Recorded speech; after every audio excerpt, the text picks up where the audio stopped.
Radicalism has different aspects to it. There is the agenda, the objective, the goal.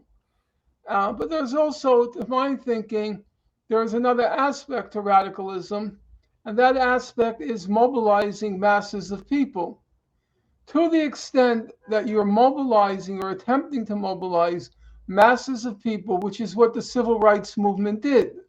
What made the civil rights movement such an extraordinary event was how deep were its roots in the most ordinary people, the most down and out people, the most powerless people, and that the capacity of the movement to bring alive those who had been completely, totally shut out of the political system and had no concept even of being active participants in the transformation of their lives.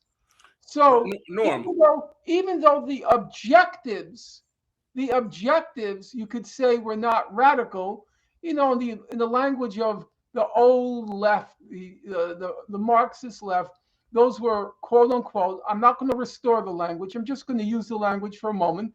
Those were bourgeois democratic demands: the right to vote, the right to form unions. Those are all demands which historically have been seen as within the parameters of the capitalist system.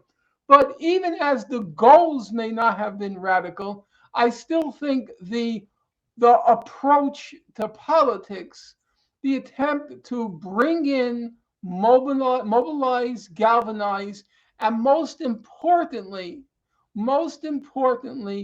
enable people to feel the power that they possessed if they manage to act collectively, if they manage to find the right slogans and goals, which were both energizing and substantive and had a real possibility of being realized.